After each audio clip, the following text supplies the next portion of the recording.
தயாரிப்பாளர் சங்கம் தலைவர் திரு KR அவர்களை பேசுமாறு அழைக்கிறோம்.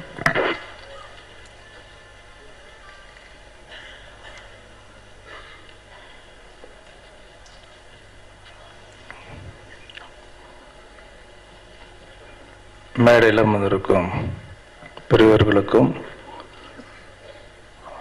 வருகை தந்த அனைவருக்கும் ஊடகங்களுக்கும் பத்திரிகை நண்பர்களுக்கும் காலை வணக்கத்தை தெரிவித்துக் கொள்கிறேன்.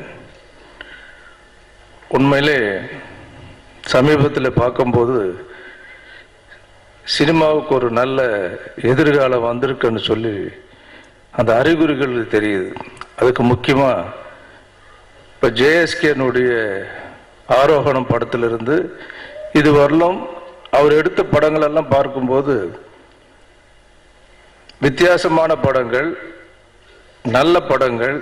அவர் கமர்ஷியலாக நஷ்டம் வந்திருக்கலாம், லாபம் வந்திருக்கலாம், அது வேறு. பட் அவருக்குன்னு ஒரு கொள்கையோட அந்த விளம்பரங்களை பார்க்கும்போதே ஒரு டிஃப்ரெண்ட். JSKன்னா அது ஒரு ஆயில் பெயிண்டிங் மாதிரி ஒரு வித்தியாசமாக அந்த விளம்பரம் பார்க்கும்போது இது JSK படமாக தான் இருக்கணும். அப்படி அவருக்குன்னு ஒரு தனி பாணியை வைத்துக்கொண்டு தொடர்ந்து படம் பண்ணுறது வந்து இந்த காலத்தில் ஈஸியான விஷயம் இல்லை. ஏன்னா பாரதிராஜா சாரும் ஒரு பெரிய டைரக்டர். ஆனால் அவர் சினிமாவுக்கு வந்தது நடிகர் ஆகணும்னு சொல்லி தான். ஆனால் சமீபத்தில் பாண்டிய நாடு படம் பார்த்து அசந்துட்டோம். உண்மையிலேயே இவ்வளோ ஒரு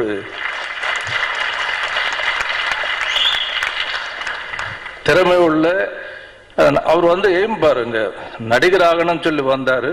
ஆனால் அற்புதமான ஒரு டைரக்டர் வந்து இந்த தமிழ்நாடு நம்மளுக்கு கொடுத்துருக்குன்னு சொன்னால் உண்மையிலே தமிழ்நாட்டு மக்களை நம்ம பாராட்டணும்.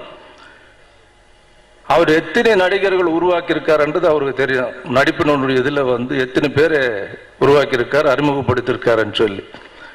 ஆனால் அப்படிப்பட்டவர் வந்து அவர் சொன்ன நிகழ்ச்சி தான் இது. முதல் மரியாதை படத்தில் மாபெரும் நடிகர் திலகம் சிவாஜி அவர்களோட பரிசிலில் போயிட்டு இருக்கும்போது, சார் நானும் வந்து முதல்ல இந்த சினிமாவுக்கு வந்தது நடிகர் ஆகணும்னு சொல்லி தான் நான் வந்து இந்த சினிமாவுக்கு வந்தேன்னு சொல்லியிருக்காரு. அதுக்கு அவர் கேட்டது என்ன தெரியுமா, ஏன் உங்க ஊர்ல கண்ணாடியே இல்லையான்னு சொல்லி. அதாவது அப்படி இருந்த ஒரு இலக்கணத்தை சினிமாவில் மாற்றி யாரு வேணும்னாலும் நடிக்கலாம் அப்படின்னு சொல்லி சவாலா எடுத்துக்கிட்டு எல்லா புதுமுகங்களையும் அறிமுகப்படுத்தி ஜெயிக்க வச்ச ஒரு பெருமை வந்து பாரதி ராஜாவை தான் சேரும். ஏன்னா சிவாஜி சார் மாதிரி எதுக்கு சொல்ல வரேன்னா, அவர் மாதிரி ஒரு சென்ஸ் ஆஃப் நடிகர் திலகம் சென்ஸ் ஆஃப் ஹியூமர் வந்து அவர் மாதிரி யாருக்குமே கிடையாது. ஆனால் பழகணுங்களுக்கான எக்ஸ்பிரஷன் வந்து வேற மாதிரி இருக்கும். ஆனால் அவர் பேசக்கூடிய ஒவ்வொரு வார்த்தையும் வந்து அந்த அளவுக்கு ரசிக்கலாம். இன்னைக்கும் ரசிக்கலாம், நாளைக்கும் ரசிக்கலாம். எதுக்காக சொல்ல வந்தேன்னா, இப்போ நண்பர் பேசும்போது டைரக்டர் வந்து நல்லா பண்ணியிருக்காரு, ஆனால் இருந்தாலும் அவர் நடிக்க வேண்டான்னாரு. நடிக்கிறதுல தப்பு இல்லை.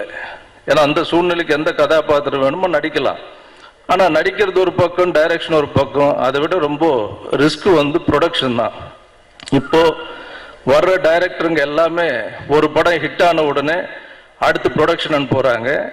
ஏன்னா தயாரிப்பாளர் சங்க தலைவர் மட்டும் இல்லை, கடந்த 36 ஆண்டுகளாக இந்த தொழிலில் இருக்கிற எல்லா துறைகளும் நான் இருந்திருக்கேன். ஆனால் இப்போ தெரியாது. ஏன்னா எனக்கு தெரிஞ்ச அனுபவம் டைரக்டர் ஸ்ரீதர் அவர்களே சொன்னது, அந்த கிரியேட்டருக்கு ஃபைனான்சியல் கமிட்மெண்ட்னு ஒன்று வரும்போது அந்த கற்பனையே செத்து போயிடுன்னு சொல்லி அவர் ஃபீல் பண்ணி சொன்னார். அவர் ஹிந்தியிலே தமிழில் எடுக்காத மொழி கிடையாது. தயவுசெய்து வந்து ஆரம்பத்தில் வந்து சந்தோஷமா இருக்கும், பார்க்கும்போது அத்தனை கோடி சம்பாதிக்கலாம் வாங்கலான்னு. எது நம்ம நேசிக்கிறோமோ, எது நம்ம மக்கள் வந்து நம்மளை ரசிக்கிறாங்களோ, தயவுசெய்து அதில் கவனம் செலுத்துங்க. அந்த விஷயத்தில் வந்து முக்கியமாக இருக்கு. ஏன்னா பணம் என்னைக்கு வேணும்னா சம்பாதிக்கலாம். இப்போ வெற்றிமாறன் இருக்காரு, அருமையான டைரக்டர் பாலா இருக்காருன்னா, பாலாக்குன்னு ஒரு பாணி இருக்கு. எல்லாருக்கும் பல்கலைக்கழகம் பாலு மகேந்திரா சார் வந்திருக்காரு. ஸோ இப்படிப்பட்ட சீனியர் பீப்புளோட அட்வைஸும் கேட்டுக்கிட்டு எந்த துறையில் எது பண்ண இப்போ வர்றவங்களுக்கெல்லாம் இது ஒரு ஃபேஷனாக போச்சு. அது முக்கியமாக கண்டிக்கத்தக்க ஒரு விஷயம். இந்த கார்பரேட் கம்பெனிஸ் ஏன் ஒரு இண்டிவிஜுவல் JSK ஒரு இண்டிவிஜுவலாக ஜெயிச்சிருக்கார். விஜய் சேதுபதி முந்தா நாள் ஒரு ஃபங்க்ஷனில் அட்டன் பண்ண அருமையான ஒரு நடிகர். ஆனால் அவர் எடுக்கக்கூடிய கதைகள், அவர் கதையை மட்டும் பார்க்குறாரே தவிர காசு பார்க்கறது இல்லை. ஆனால் கதை நல்லா இருந்தால் நடிக்கிறார், ஜெயிக்கிறார். நிச்சயமா விஜய் சேதுபதி நடிச்சாலே அந்த படம் ஓடுன்ற ஒரு நம்பிக்கை வந்து மக்கள் மத்தியில் உருவாக்கி இருக்காருன்னு சொன்னார். அது பாராட்டியே தீரணும்.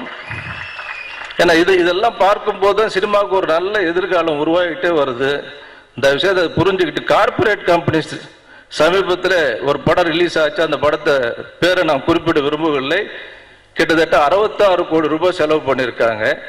அதே திறமைசாலிகள் இத்தனை பேர் இருக்கும்போது நீங்க கேட்டா இப்ப 4 இயக்குநர்கள் எத்தனோ பேர்கிட்ட திறமை இருக்கு. அசிஸ்டன்ட் டைரக்டர்லாம் கதை வச்சுட்டு அலையிறாங்க பாவம். அவங்களுக்கெல்லாம் வாய்ப்பு கொடுக்காமல் தேவையில்லாம இந்த கோடிகளை வீணாக்கி சினிமாவும் சீரழிக்கி செய்யறதுல ரொம்ப வேதனையான ஒரு விஷயம். தயவு செய்து கார்பரேட் கம்பெனிக்கு வேண்டுகோள், அப்படி இந்த வேண்டுகோளை ஏற்றுக்கிட்டு நீங்க நடைமுறை கொண்டு வரலன்னு சொன்னால் அதை நாங்கள் இண்டஸ்ட்ரி ஒட்டுமொத்தமா சேர்ந்து கார்பரேட் கம்பெனிஸுக்கு இனிமேல படங்கள் ஒத்துழைப்பு தரக்கூடாது என்ற முடிவு எடுக்கிறதுக்கு ஒரு முடிவு எடுக்கணுன்றது என்னுடைய வேண்டுகோள். அது ஆக இந்த மதையான கூட்டம் உண்மையிலே அருமையான ஒரு படமா வந்திருக்கணும். எல்லா டெக்னீஷியன்ஸும் நான் பாராட்டுறேன். முக்கியமா ஜிவி பிரகாஷ் பாராட்டி ஆகணும். ஏன்னா இளையராஜா சார் தான் ஒரு இசையமைப்பாளராக இருந்து ப்ரொடக்ஷன்ல இறங்கினார். ஒரு மெல்லிசை மன்னர் MS விஸ்வநாதன் அவர்களும் படத்துக்கு அதுக்கப்புறம் ஸ்டாப் பண்ணிட்டாங்க வேண்டாம்னு சொல்லி. ஆனா ஜிவி பிரகாஷ் அப்படி இல்லாம இளைஞர், இன்னைக்கு இருக்கிற ட்ரெண்ட் தெரியும். நிச்சயமா அந்த பேஷன் டுவர்ட்ஸ் சினிமா எனக்கு ரொம்ப சந்தோஷம். நீங்க தொடர்ந்து படங்கள் எடுக்கணும். அதே நேரத்தில் நல்ல இசையமைப்பாளர்ன்றதெல்லாம் நிறைய பேர் அறிமுகப்படுத்தணும் என்று வேண்டிக் கொண்டு இந்த வாய்ப்பை இதுக்காக நன்றி கூறி விடைபெறுகிறேன்.